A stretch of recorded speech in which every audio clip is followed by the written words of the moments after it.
On May 23, 1960, David Ben-Gurion stood before the Israeli parliament, the Knesset, and delivered 62 words in Hebrew. 62 words. It took several seconds for the legislators to comprehend what they had heard. Afterwards, the silence was broken. Some wept. Others stood up without quite knowing why.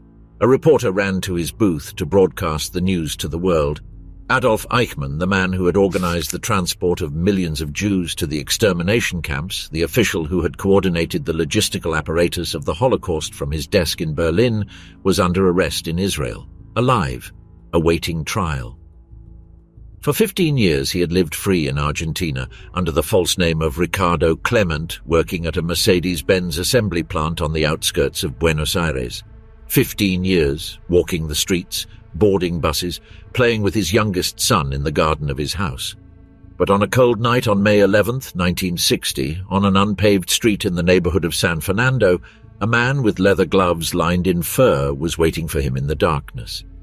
This is the story of how the State of Israel decided that history would not end like that.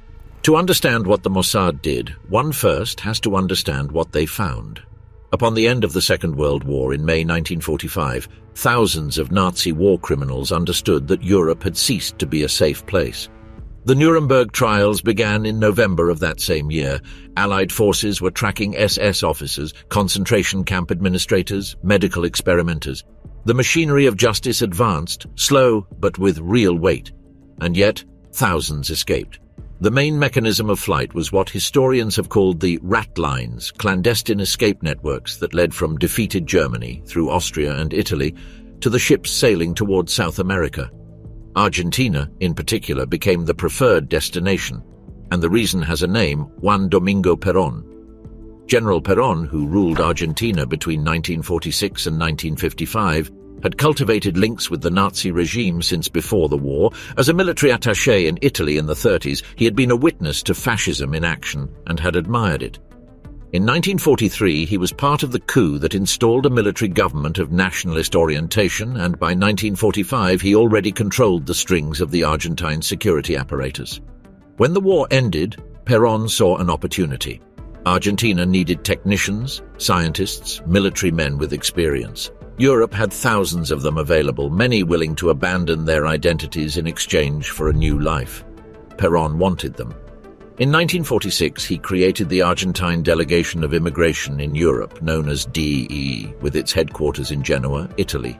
Its operational chief was Carlos Fuldner, an Argentine of German origin who had served as an SS captain with the identification number 7828. Fuldner operated from the organization's offices in Genoa with total impunity, with international Red Cross passports that they obtained for the fugitives through contacts in the Vatican, in particular with the Austrian bishop Alois Hudal, a known Nazi sympathizer who believed he was saving Christian souls from communist persecution. The system was efficient. An SS officer arriving in Italy could present himself before certain ecclesiastical contacts, obtain a new identity, get a Red Cross transit document, and head to the Argentine consulate, where an employee with precise instructions would grant him an entry permit. Afterwards, the journey by ship from the port of Genoa or Naples, a few weeks of navigation, and the new life. The numbers that emerged from the Argentine archives, consulted decades later by the journalist Uki Gonyi for his investigation, The Real Odessa, are chilling.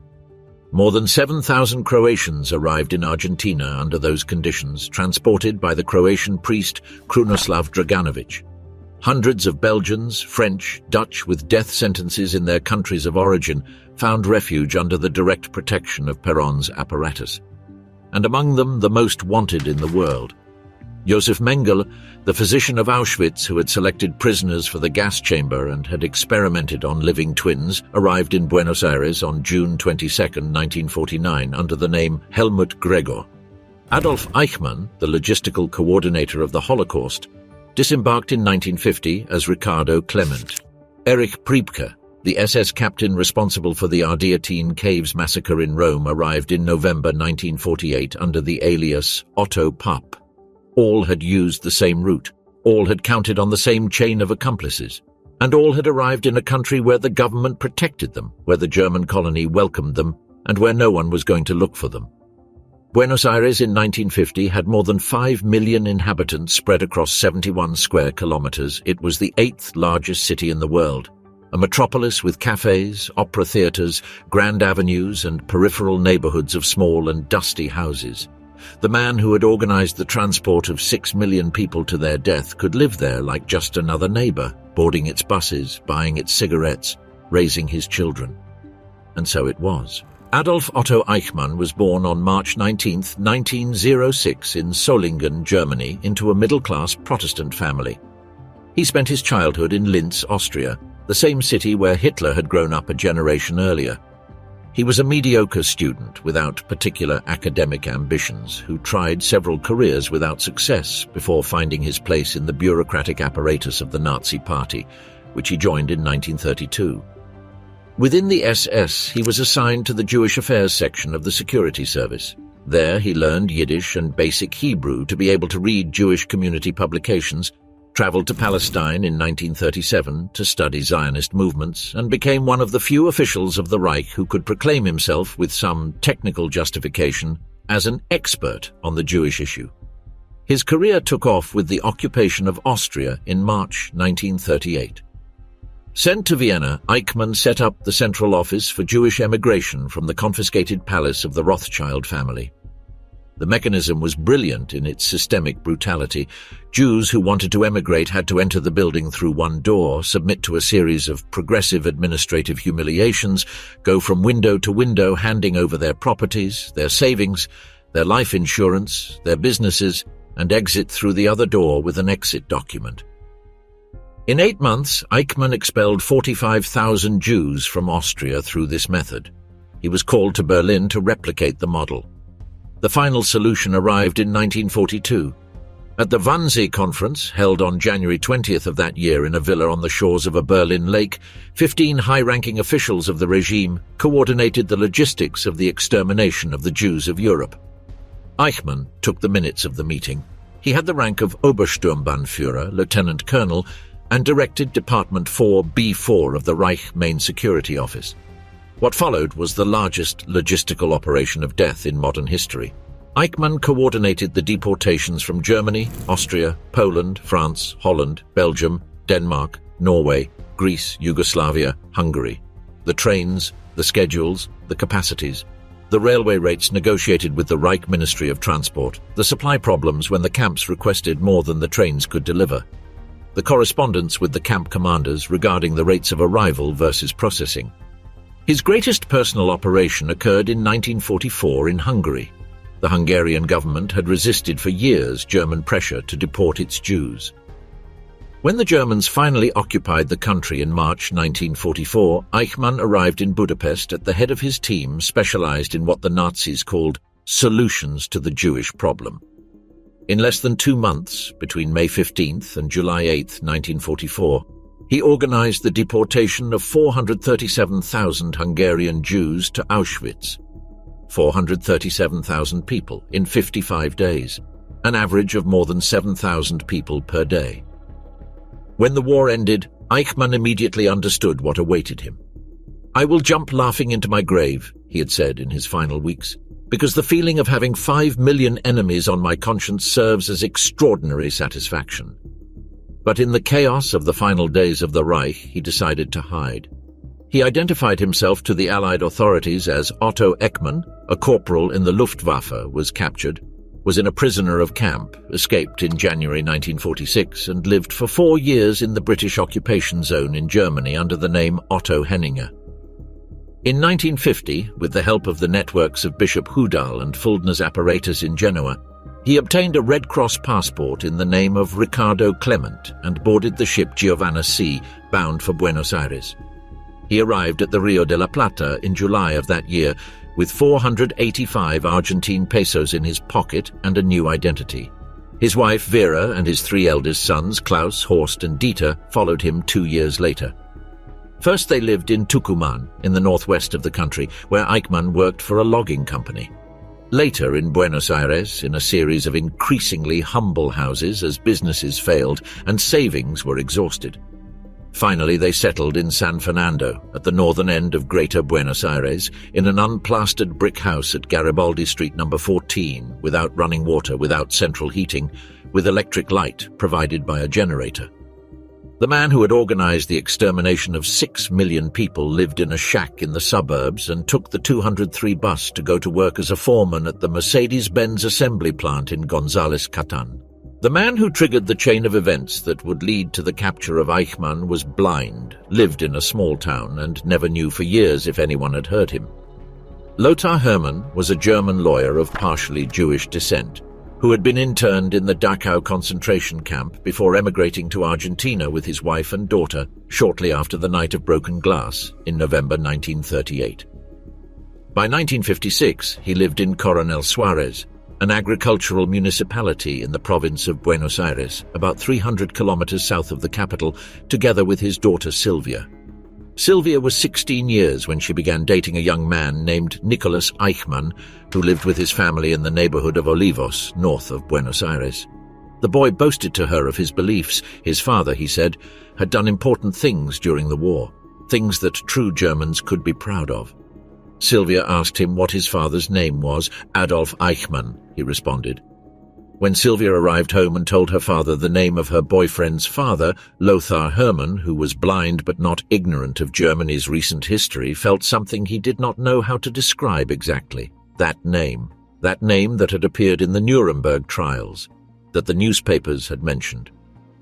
In 1956, he wrote to the Prosecutor General of the state of Hesse, Fritz Bauer, a German jurist who had gone into exile during Nazism and who since his return to Germany had dedicated himself obsessively to prosecuting war crimes.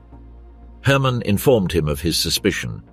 Bauer took it seriously, and Bauer in turn transmitted it to the Israeli intelligence service, the Mossad. The Mossad, however, acted with skepticism. The head of the agency, Isser Harel, sent an agent to Buenos Aires to verify the address that Hermann had provided at Chacabuco Street 4261 in the neighborhood of Vicente Lopez.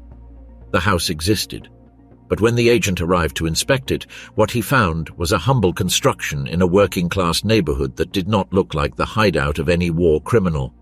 Agent Joel Goren reported to Harel that the lead was probably false. The file was archived. Lothar Hermann did not give up.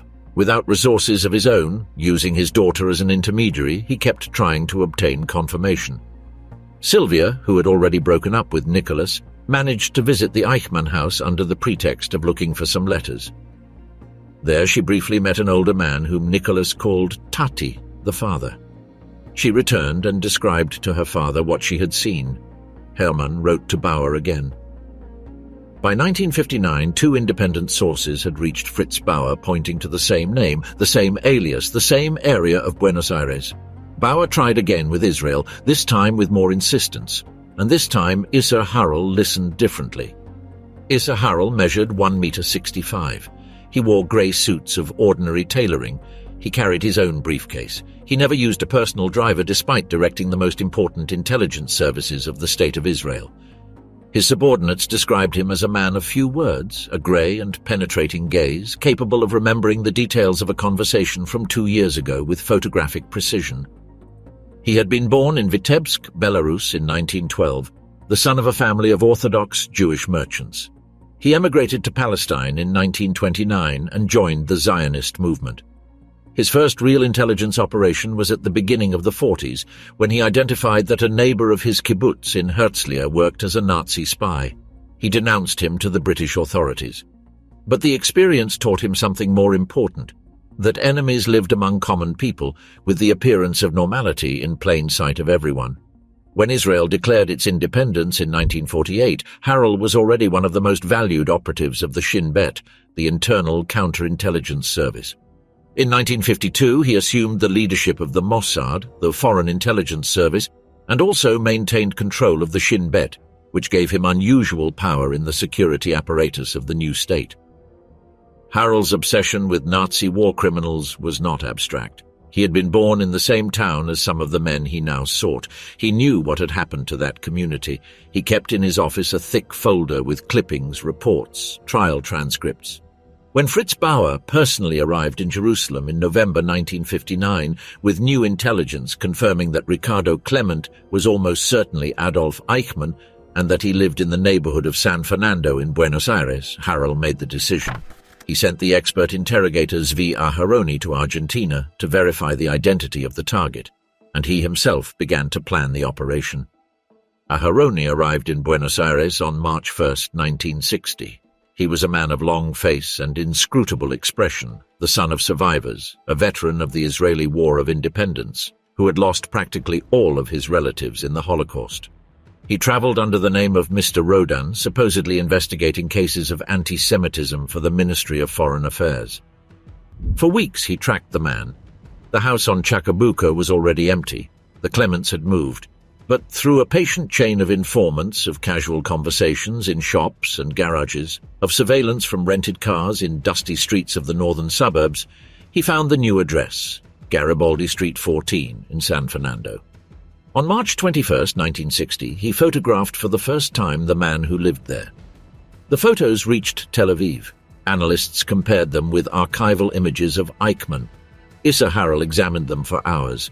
Afterwards, he sent Aharoni a message in code, "Can proceed, but not to kill, to capture." David Ben-Gurion had been explicit. He wanted Eichmann alive before a court in Israel. The world had to hear what that man had done. The world had to know. The team began to arrive in Buenos Aires in small groups throughout the first weeks of May 1960. Argentina was celebrating the sesquicentennial of its revolution against Spain, and the city was full of foreign visitors, delegations, and cultural events. Ezeiza Airport was processing an unusual volume of passengers. It was the perfect cover. Issa Harrell arrived personally. He was 47 years and had a persistent cough caused by stress. He moved between 8 or 12 different cafeterias a day to meet with his agents, never in the same place twice in a row. His men saw him with the reddened eyes of a man who slept little and thought too much. The operational core was formed by veterans with specific backgrounds. Rafi Eitan, 30 years, the designated field commander, had served in counter-terrorism operations. Peter Malkin, whose older sister had died in the camps together with her 4 children, was the agent in charge of the physical capture. He was also an amateur painter, huge, with large hands and precise movements. Zvi Aharoni, who had already spent weeks in the city, would assume the role of driver. Moshe Taba, an expert in mechanics and construction, would handle adapting the vehicles and preparing the safe house. Avraham Shalom was the specialist in logistics and routes. Yaakov Gat, who had lost part of his family in the camps, would act as an observer from the second vehicle. A doctor, identified in the operations documents only as Dr. Kaplan, would wait in reserve with sedatives in case the prisoner needed to be immobilized. They rented 2 safe houses, codenamed Doron and Tira. The first had a neglected garden and a gardener who was too curious and hindered preparations, so they moved to the second. Tabor reinforced the bars on the windows of Tira, built a double bottom in the attic to hide the prisoner in case of a police search, and padded the walls of a 10 by 12-foot room with wool blankets to muffle any noise. The 2 capture cars were also meticulously prepared. A black Buick 1956 model, which with its proportions and dark paint could pass for a diplomatic vehicle. A 1953 Chevrolet that Tabor mechanically checked from end to end. Both had quick-change license plate systems, plates that could be substituted in seconds in the darkness. The back seat of the Buick was modified to hide a passenger in the compressed space between the backrest and the trunk. During the days prior to the operation, they practiced the capture in the garage of Tira. Someone played the target. Malkin would lung, Tabor would assist, Eitan would time. The goal was to complete the movement, from the intervention to having the man inside the car in less than 12 seconds, without shouting, without unnecessary damage. They practiced 20 times per night. The site of the capture was the corner where Route 202, the main road, turned into Garibaldi Street. Eichmann arrived on the number 203 bus after work, descended at the stop next to a small newspaper kiosk, and crossed the 100 meters of unpaved road to his house. Every day at the same time, a man of habits. Malkin had studied his steps. He had literally counted them. He knew how many meters he covered, how long it took, at what speed he walked. He knew that Eichmann, a former SS officer, would not cross a muddy field if he could avoid it. He knew that a man who has spent 15 years convincing himself that the danger has passed does not react with the same speed as someone who lives in constant alert. The final plan: the Buick would park on Garibaldi Street with the hood raised, simulating a breakdown about 30 meters from the house. When Eichmann turned the corner and approached, Malkin would step out from the shadows and say in Spanish, "Un momentito, señor." Tabor, who had been crouching by the car's engine, would stand up. Eitan would give the signal. The Buick would start moving. 12 seconds. The Chevrolet, with Shalom at the wheel, Gat in the passenger seat, and the doctor in the back seat, would wait on Route 202. Its function was support and evacuation.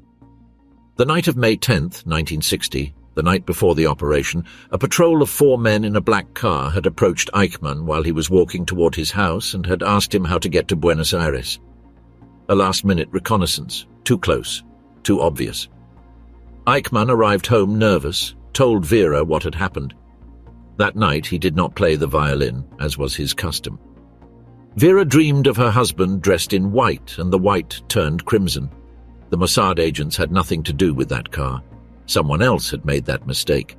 But now Eichmann was alert. The window was narrowing. At 6:30 in the afternoon of May 11th, 1960, the team left the safehouse Tira and split into the 2 cars. The sky was cloudy. It was cold for May in Buenos Aires. The south wind kicked up dust from the unpaved roads. Dr. Kaplan sat in the back seat of the Chevrolet with his medical bag on his knees.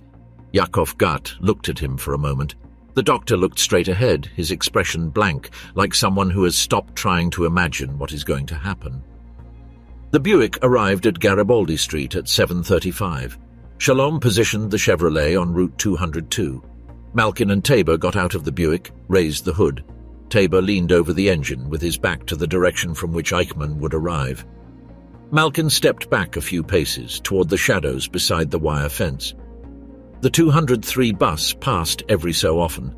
At 7:41 arrived, but it did not stop at the stop. The heart of Aharoni at the wheel of the Buick raced. Had the schedule changed? Had he taken another bus? Had they alerted him? At 7:44 another bus arrived. This one did stop. A man in a dark coat and thick-rimmed glasses descended. He stopped for a moment next to the kiosk like someone who has forgotten something. Then he began to walk along the dirt road in the direction of his house. Malkin stepped out from the shadows. "Un momentito, señor." The man stopped, turned his head, and before he could process what was happening, Malkin had him grabbed by the arms and was pushing him toward the car. The man tried to scream. Tabor was there in a second. Eitan opened the door of the Buick from the inside. The man resisted for exactly 6 seconds. Afterwards, inside the car, with Malkin sitting on top of him, holding him on the floor, the man regained his speech. He asked in German with a surprisingly calm voice, "Who are you?" Malkin, also in German, responded, "We are Israeli citizens." There was a pause. Afterwards, the man on the floor of the Buick closed his eyes and said, "It was about time." It took approximately 1 hour to reach the safe house Tira, following secondary routes that Shalom had memorized. The Buick changed its license plate twice during the journey. At no time did they encounter police checkpoints. At Tira, they laid the man on the bed. They tied his hands to the headboard with handcuffs. They put a blindfold on his eyes. One of the agents leaned over him and asked him in German, "What is your party membership number?" 100,950, responded the man without hesitating. "And your SS number?" 45,326. "Your full name?" "Adolf Eichmann." There was no doubt. There never had been really, but now it was confirmed. The team looked at each other in silence. Some of them had lost their entire families to orders signed by that man. Rafi Eitan left the room without saying anything. From the backyard of the house, Harold sent the message in code to Tel Aviv. "The package has been delivered." Eichmann was held at Tira for 9 days while the team coordinated his departure from the country. 9 nights in a small room with the windows covered by blankets, tied to a bed, blindfolded except when one of the agents allowed him a rest for a few hours. He ate what the team cooked. He slept in supervised shifts. A guard watched him at all times. What happened in that room during those 9 days was something that the agents themselves found difficult to process. Eichmann spoke. He spoke a lot. He declared himself willing to cooperate, to give all the information they needed for the trial, to explain the functioning of the system he had administered. He repeated several times the same central defense of his life. He had followed orders. The orders had come from his superiors. The Führer had decreed the final solution. He had been a cog in a machine larger than any individual. Malkin, who stood guard more frequently than the others and who spoke German with sufficient fluency, had conversations with him. Long, strange, sometimes unbearable. One night he asked him directly, "When did you decide it was right to kill children?" Eichmann blinked. He considered it as if it were an academic question. "The Jews were the enemy of the Reich," he said finally. "That included the children because children become adults." Malkin did not respond. He thought of his sister Fruma, dead in the camps together with her 4 children. He thought of that in silence. On another night, Malkin brought him wine and cigarettes. He put a flamenco record on the house's portable record player. Eichmann smoked with free hands for a while. At some point he said, "Why do you do this for me?" Malkin responded, "Because I do not hate you." It was true, and that perturbed him more than anything else from those 9 nights. It was that night, with the wine and the music, when Malkin convinced Eichmann to sign the statement in which he consented to be transferred to Israel to be judged. The statement was drafted in German, with polished handwriting, and said that he, Adolf Eichmann, recognizing that his identity had been discovered, declared voluntarily his willingness to appear before a competent court in Israel. He signed it with his real name, Adolf Eichmann, Buenos Aires, May 1960. The team had decided, with Ben-Gurion's authorization, not to attempt to capture Josef Mengele during that same operation. Harel had wanted it. He had sent agents to track the last known address of Mengele in the neighborhood of Vicente Lopez. But the house was empty. The doctor had fled to Paraguay the previous year, alerted by the progress of German investigations. And with security in Buenos Aires heightened by the sesquicentennial celebrations, attempting a second simultaneous capture was too much risk. Mengele had escaped by very little. He would not be the last to escape. The departure of Eichmann from Argentina was, in itself, an operation of logistical engineering that required coordination among dozens of people. The escape vehicle was a plane from the Israeli airline El Al, a Bristol Britannia with 4 turboprop engines nicknamed the Whispering Giant, which had arrived in Buenos Aires on May 19, 1960, as part of the official Israeli delegation to the sesquicentennial acts. The flight was a public fact, announced in the newspapers. Israel's presence at the celebrations was legitimate, and the plane had authorization to take off back to Israel in the early morning of May 21st. The problem was the flight in itself. Buenos Aires to Tel Aviv, without intermediate stops where authorities could board the plane, meant going first to Dakar, in Senegal, to refuel. And the distance from Buenos Aires to Dakar, in a straight line, was 4,650 nautical miles, practically the maximum limit of autonomy for the Britannia with a full load. Navigators Shaul and Gadi Hassin spent days calculating routes that took advantage of tailwinds, that minimized fuel consumption, that gave the plane the minimum margin necessary to arrive. In their most optimistic calculations, they would reach Dakar with fuel for a few minutes of additional flight. It was, in technical terms, reckless, but it was what there was. The night of May 20th to 21st, 1960, Eichmann was lightly sedated by Dr. Kaplan, dressed in an El Al crew uniform and escorted to the airport. The agents carrying him also wore El Al uniforms. They formed a circle around the prisoner as he climbed the plane's stairs, covering his figure with their bodies. An airport security guard approached. Rafi Eitan went out to intercept him and took him to inspect the tail of the plane with some pretext. When attention returned to the group, they were all already inside. The plane rolled toward the runway at 11:15 at night, but tower control issued a halt. There was an irregularity in the flight plan. Harel's heart stopped.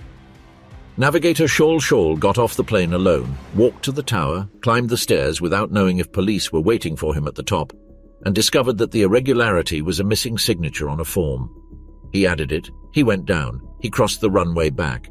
Pilot Zvi Tohar revved the engines. At 12:05 in the early morning of May 21st, the Britannia took off from Buenos Aires. The journey to Dakar lasted 13 hours and 10 minutes. When they landed, the fuel gauges marked almost empty. Toha shut down 2 of the 4 engines as soon as the plane reduced speed on the runway, unsure if there would be enough fuel even to reach the terminal. Inside the plane, when they crossed Argentine airspace, the Mossad team erupted in celebration. The actual El Al crew members who had not been informed of who the special passenger was found out then. The flight attendant sitting next to Eichmann stood up and moved away from him without saying anything. The chief mechanic, Ari Friedman, whose 6-year-old brother had been dragged away by a German soldier during the war and killed, entered first class and shouted, "You give him cigarettes! He gave us the gas!" Eichmann did not respond. He looked straight ahead with blindfolded eyes. The plane arrived at Lod Airport, Israel, at 6:55 in the morning of Sunday, May 22, 1960. There was no celebration when it landed, only relief. The agents had gone almost 24 hours without sleep. Harel went straight to Ben-Gurion's office. "I bring you a gift," he said when he entered. "I have brought Adolf Eichmann with me." Ben-Gurion raised his eyes from the desk. "Are you sure it is him?" He confirmed it himself. There was a pause. "Find someone who saw him in person during the war to identify him formally," said the Prime Minister. A few hours later, Moshe Agami, who had been a representative of the Jewish agency in Vienna during the war and had had to appear before Eichmann in the Rothschild Palace in 1938, was taken to the cell where the prisoner was detained. He recognized him in seconds. On May 23, 1960, David Ben-Gurion stood before the Knesset. The trial of Adolf Eichmann began on April 11, 1961, in the Beit Ham building in Jerusalem, a concert hall converted into a court for the occasion. Eichmann appeared inside a bulletproof glass booth, a transparent cage that separated the accused from the public and also served to protect him from possible attacks. He wore a dark suit. He wore headphones to follow the simultaneous translation. He took notes constantly on a pad of paper. The Israeli Prosecutor General Gideon Hausner opened the trial with a statement that would be broadcast by radio to the entire world. "I do not stand alone on this podium. At my side stand 6 million accusers. But they cannot raise their voice because their ashes are piled on the slopes of Auschwitz and in the fields of Poland." The trial lasted 4 months. More than 100 witnesses testified. Many were survivors who, for the first time in their lives, publicly recounted what they had seen and suffered. Newspapers all over the world reproduced their testimonies. Hannah Arendt, the Jewish-German philosopher exiled in the United States, covered the process for The New Yorker and produced one of the most controversial texts of the 20th century, Eichmann in Jerusalem, in which she coined the phrase, "the banality of evil," to describe a man who had participated in the greatest genocide of modern history without personal hatred for his victims, simply as an efficient official who followed orders. Eichmann's defense, led by the German lawyer Robert Servatius, argued essentially the same thing that Eichmann himself repeated without rest, that he had followed orders, that his responsibility was logistical and not political, that the crimes had been ordered by others, that he had not killed anyone personally, that he was a cog, not the motor. On December 15, 1961, after 4 months of hearings and 4 additional months of deliberation, Judge Moshe Landau read the sentence. For the dispatch of every convoy by the accused toward Auschwitz, or toward any other place of extermination carrying 1,000 human beings, it means that the accused was a direct accomplice in 1,000 premeditated acts of murder. This court condemns Adolf Eichmann to the death penalty. It was the first and only death sentence handed down by an Israeli court in the entire history of the state. Eichmann remained motionless, his lips pressed tight, the neck and the collar of his shirt soaked in sweat. 8 minutes after beginning the reading of the sentence, the usher called, "All rise," and the judges left the room. On the night of May 31, 1962, the Commissioner of Prisons, Aryeh Nir, visited Eichmann's cell at 7 o'clock in the evening. He communicated to him that his petition for clemency to the President of Israel had been denied, that he would be executed at midnight. Eichmann requested a bottle of white wine, cigarettes, paper, and pen. He spent the following hours writing a final letter for Vera and his children. At 11:20 at night, Reverend William Hull arrived, a Canadian Protestant missionary who had spent the previous months attempting, without success, to obtain a confession and repentance from Eichmann. The condemned man drank the wine calmly. "Why are you sad?" he asked the pastor. "I am not." They spent 20 minutes together. Eichmann did not repent for anything. "I have not sinned," he had declared in one of his previous sessions with Hull. "I am at peace with God. God does not need my confession." At 11:50, the guards entered the cell, tied his hands behind his back, and escorted him down the 50-meter corridor that led to the improvised execution chamber in what had been the guards' dormitory.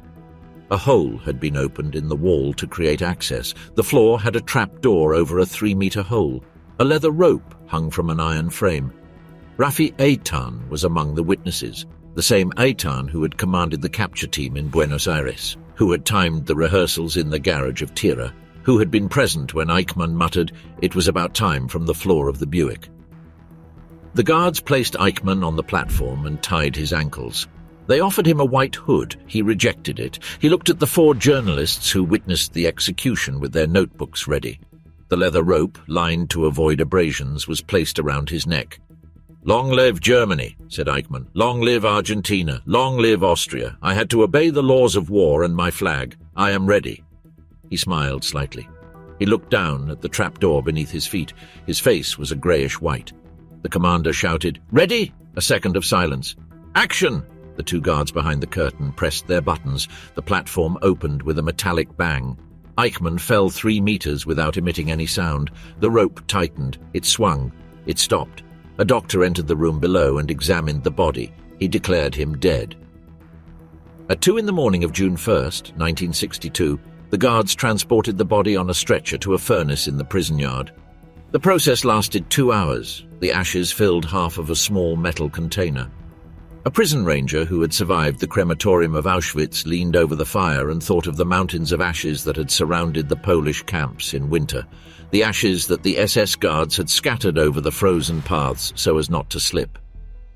At dawn, the Israeli patrol boat Yarden transported the container 6 miles out to sea from the port of Jaffa outside Israeli territorial waters. Commissioner Neer emptied the contents into the waves. The ashes rose on the crest of a wave and disappeared. Adolf Eichmann had paid, but he was not the only one.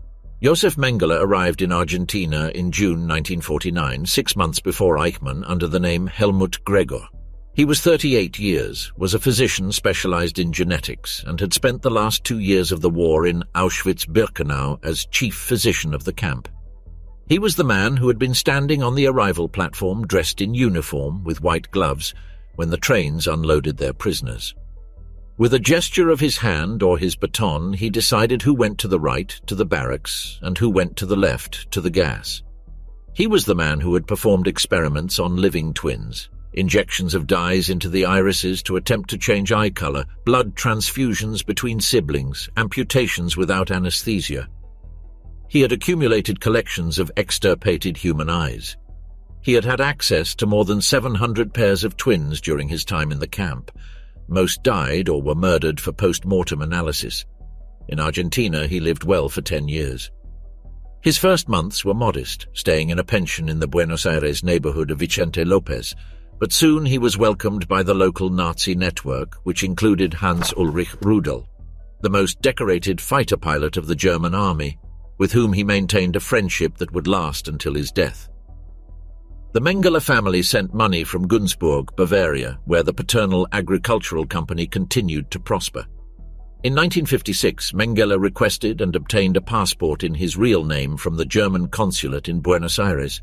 In 1958, he bought a house in the neighborhood of Olivos, a few meters from the presidential residence, and set up a pharmaceutical company called Fadro Farm with capital from his father. The final operation changed all that. In May 1960, when Israel kidnapped Eichmann, Mengele understood that the game was over. The German government had already requested his extradition from Argentina. The Mossad sought him actively. During the same operation that captured Eichmann, Harel had sent agents to look for Mengele at his last known address. The house in Vicente Lopez was empty. Mengele had gone to Paraguay in 1959 and later to Brazil. What followed were 19 years of permanent flight. Paraguay first, under the protection of the dictator Alfredo Stroessner, who granted him Paraguayan citizenship as Helmut Gregor. After Brazil from 1960, living under the stolen name of Wolfgang Gerhard, a Nazi comrade who ceded him his identity. He lived in a series of farms on the outskirts of Sao Paulo, always as a guest of like-minded German families, never with sufficient security, always looking over his shoulder. Rafi Eitan, after the execution of Eichmann, was tasked with leading a new Mossad team with the specific mandate to capture Mengele, Martin Bormann, and Heinrich Müller. A German informant gave him a tip in 1962. Mengele lived on a farm 25 kilometers south of Sao Paulo. Eitan flew to Brazil, found the farm, observed a man who could be the target. But before he could mount a capture operation, he was called back to Israel by another emergency. An Israeli boy named Yosseli Schumacher had been kidnapped by his ultra-Orthodox grandfather to prevent him from being educated as secular. Ben-Gurion considered that Israeli social cohesion was as urgent as the hunt for Nazis. The Mossad was redirected. Mengele escaped. The Mossad was never closer to catching him, and Mengele would never know it. On February 7, 1979, Josef Mengele suffered a stroke while swimming at the beach of Bertioga in the state of Sao Paulo, Brazil. He drowned. He was 67 years. He was buried under the name of Wolfgang Gerhard in a suburban cemetery of Sao Paulo called Embu das Artes. The world did not know where his remains were until 1985, when a joint forensic investigation between Brazil, West Germany, and the United States exhumed the bones from the grave and identified them through dental analysis. The man who had selected hundreds of thousands of people for the gas chamber died as an old man in the water, without having set foot in a court, without having answered for anything. The physician of Auschwitz eluded justice for 34 years. If the story of Mengele is that of perpetual flight and death in anonymity, that of Erich Priebke is something different and in a way more disturbing. It is the story of a war criminal who lived openly under his own name, in full view of the whole world, for 50 years until an American journalist exposed him. Priebke had been born in Hennigsdorf, Germany, in 1913. In 1939 he was assigned to Rome as a Gestapo agent. He would have been a minor name in the history books if it were not for what happened on March 24, 1944. That day, the SS executed in the Ardeatine Caves, a complex of tunnels south of Rome, 335 Italian civilians. It was the retaliation ordered by Adolf Hitler in response to an attack by the partisan resistance that the previous day had killed 33 German soldiers on Via Rasella. The logic of the regime: 10 Italians for every dead German. Priebke was in charge of the list. It was he who called the names, who marked each name with a cross when the prisoner was taken out of the line toward the interior of the tunnels. When it was verified that there were too many prisoners available relative to the number required, Priebke added names to the list, including that of 2 Jews who had been detained without relation to any partisan activity. The prisoners were executed one by one with a shot to the back of the neck. The process lasted hours. At the end, the corpses were piled up in the tunnels and the entrance was dynamited. Priebke was captured by the Allies in May 1945 and taken to a prisoner of camp in Afragola, near Naples. In August 1946, he was interrogated about his role in the massacre. He recognized his participation. An Italian court issued an arrest warrant in November of that same year. But when the time came to hand him over to the Italian authorities, the prisoner of camp where he was being held in Rimini ignored the order. On New Year's Eve of 1946, taking advantage of the drunkenness of the British guards, Priebke cut the wire of the fence and escaped. 5 of them fled together. They took refuge in the episcopal seat. A Franciscan priest provided them with money and contacts. The next route was known: train to Vipiteno in the Alto Adige and wait. In 1948, with a Red Cross passport obtained under the alias Otto Pape through the contacts of Bishop Hudal in the Vatican, he embarked on the San Giorgio in Genoa. On November 14, 1948, he disembarked in Buenos Aires. During the following years, he held several modest jobs in the Argentine capital. He washed dishes. He served tables at the Adam restaurant in the German neighborhood of Buenos Aires, which opened 24 hours and served German beer. He was a waiter. Eventually, thanks to his networks of Nazi exiles, he found more stable positions. In 1954, he made the decision that would define the rest of his life. He moved with his family to Bariloche, the mountain resort in the Andean Patagonia. Bariloche was a city of alpine architecture built on the shores of Lake Nahuel Huapi among snowy peaks, coihue forests, and turquoise-colored waters. Its German community was large and cohesive, and discretion was a cultural value as rooted as hospitality. Reinhard Kops, the former assistant to Bishop Hudal, lived there and directed a publishing house that sent Nazi literature to the entire world. Priebke prospered. Over time, he became Don Errico to his Argentine neighbors. He was director of the German Argentine Cultural Association of Bariloche, director of the local German school, which had 1,100 students, some of them Jewish. He ran for years a delicatessen called Vienna, where he sold German cold cuts that, according to all who tasted them, were the best in the city. His participation in the Argentina Caves massacre was known. He himself recognized it when someone asked him. In 1991, when the Argentine writer Esteban Buch published a book about the German community of Bariloche, Priebke participated in the interviews and spoke with ease about his arrival in Argentina and his adaptation. He did not mention what he had done in Rome. Total impunity ended in the spring of 1994 in the most mundane way possible.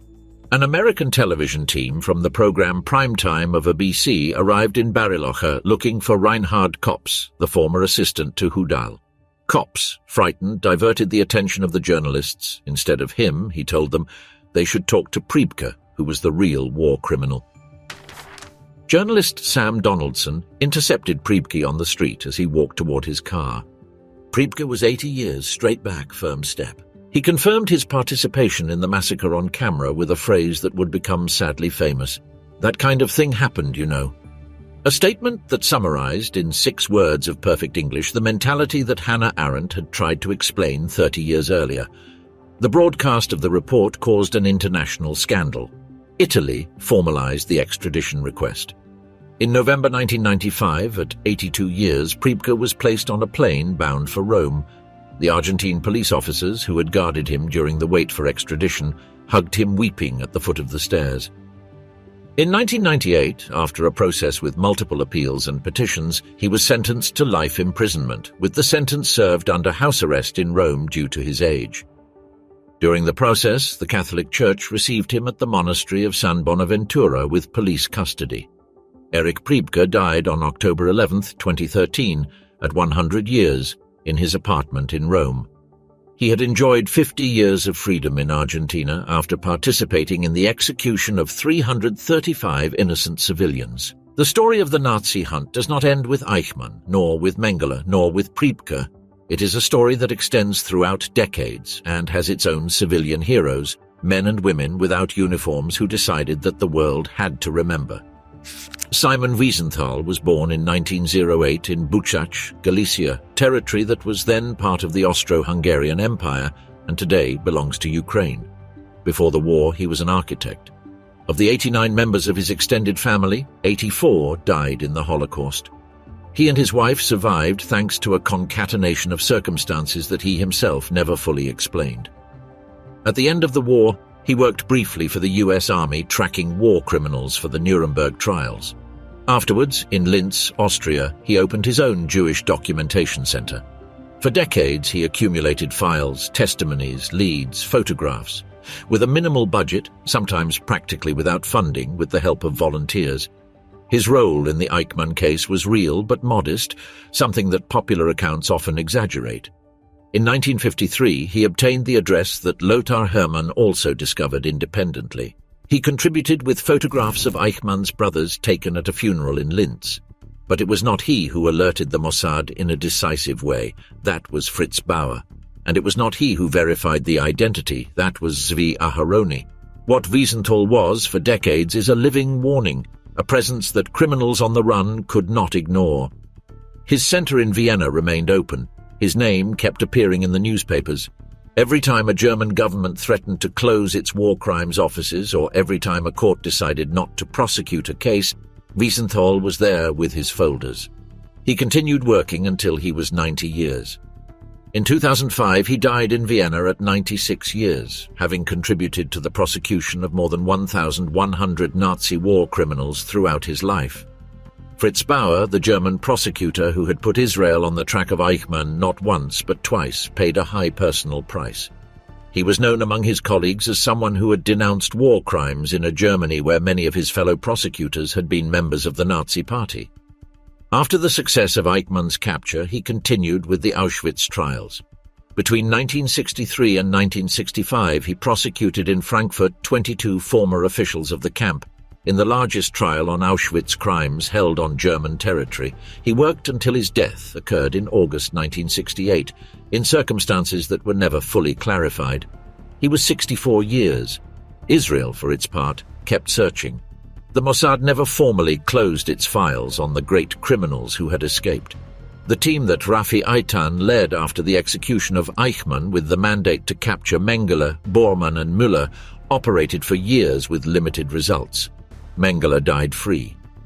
Martin Bormann, Hitler's personal secretary, died presumably in the besieged Berlin of 1945, although for decades rumors circulated that he had reached Argentina. In 1998, a DNA analysis performed on some bones found in Berlin confirmed they were those of Bormann. He had died in May 1945 attempting to escape the Soviet encirclement. He was never in South America. Heinrich Müller, the head of the Gestapo, disappeared without a trace in the final days of the war and was never found. The search continued in other ways. The Wiesenthal Center continued tracking files for decades. In the 90s, after the fall of the Berlin Wall, new archives of the Soviet bloc opened their doors and provided information on dozens of criminals who had lived in Eastern countries under communist protection. Many of them were elderly. Some died during the processes. But the trials continued to be held. The most significant in symbolic terms was probably that of John Demjanjuk, a Ukrainian who had worked as a guard in the extermination camps of Sobibor, Treblinka and Majdanek, who had emigrated to Cleveland, Ohio after the war as a war refugee and worked for decades in an automobile factory. In 2011, when he was 91 years, he was condemned in Munich to 5 years in prison for complicity in the murder of 28,060 Jews in Sobibor. He died before the sentence was final. The last great process held in Germany to date was that of Bruno Day, an SS guard in the Stutthof concentration camp. Tried in 2020 at 93 years, he was condemned to 2 years with suspension of the sentence. Justice, when it arrived always late. But it arrived. When Ben-Gurion delivered those 62 words before the Knesset on May 23, 1960, he was not only announcing a capture. He was choosing the type of state that Israel wanted to be and the type of memory it wanted to cultivate. The decision not to murder Eichmann in Buenos Aires, that being the simplest thing, was a deliberate decision. Harel had considered it. His men had considered it. Ben-Gurion had discarded it from the beginning. Anonymous death in a foreign country, attributed to a traffic accident, would not have given the world what it needed. A courtroom, witnesses, documents, the voice of the survivors. Elie Wiesel, the writer and Auschwitz survivor who covered the trial as a journalist, wrote years later, "A few Jews caught him and brought him to justice. They would have been able to kill him in Buenos Aires. Instead, they brought him to a free and sovereign state where men could serve as his judges. The trial was almost more important in the field of education than in that of justice." It was also a message.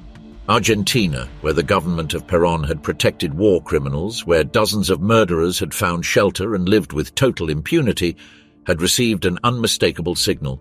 The State of Israel had the capacity and will to reach wherever was necessary. The international impact was seismic. Argentina formally protested before the UN for the violation of its sovereignty. The Security Council adopted a resolution expressing its concern about the incident.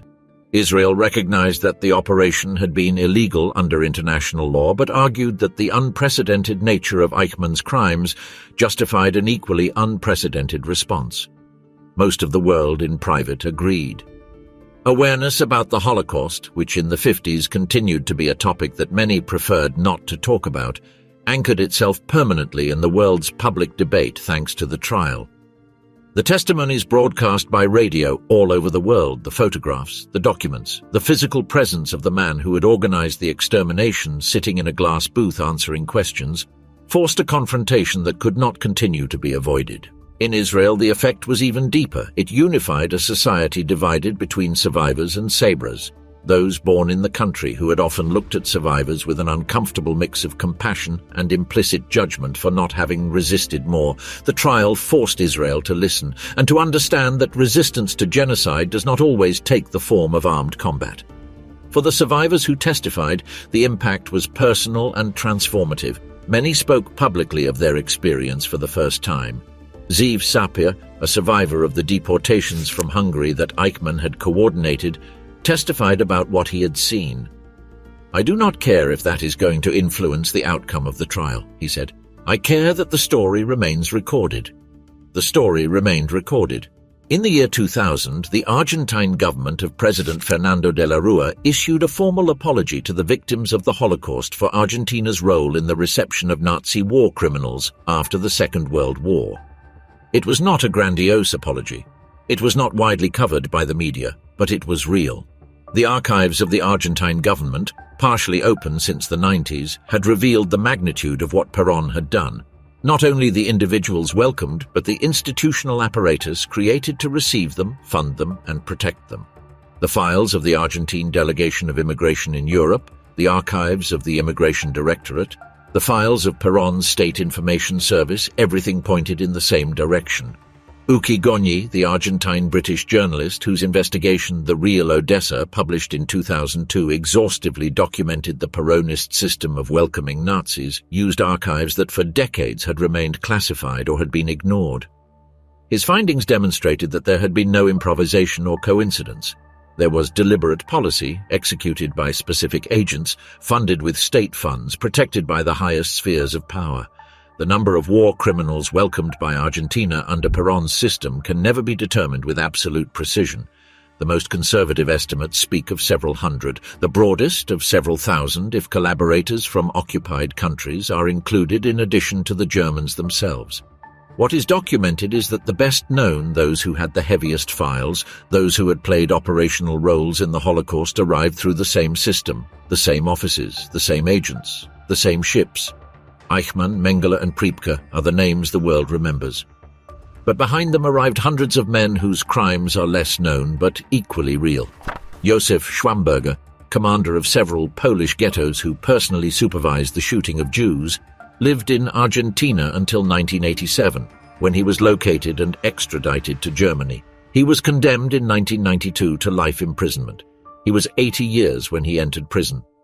Gerhard Bohn, the high-ranking SS official who had administered the T4 euthanasia program through which the Nazi regime murdered more than 200,000 people with mental and physical disabilities, arrived in Argentina directly through the mediation of Carlos Fuldner and lived there for decades until he was finally identified and extradited to Germany in 1963. And these are only the ones who were found, the ones who left a trace, the ones who someone had in a file.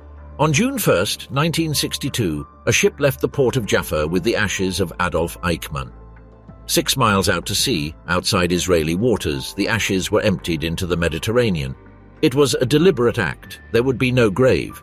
There would be no monument. There would be no place to go to honor him. That night, Rafi Eitan returned to his house in Tel Aviv. He had been present at the execution as a witness. He did not go to any bar to celebrate. He did not talk to anyone about what he felt. He went to sleep. Peter Malkin, the man who had held Eichmann on the floor of the black Buick on Garibaldi Street with leather gloves lined in fur, spent the following years without being able to speak publicly about what he had done. The operation was a state secret for decades. He became a painter. His works, large canvases in dark colors, have something that his friends described as weight. When the Mossad finally authorized the participants to speak publicly, 47 years after the operation, Malkin gave interviews in which he described the 9 days in the safe house with Eichmann. Every night on guard. The strange and cold conversations, the wine, the cigarettes, the letter at the end.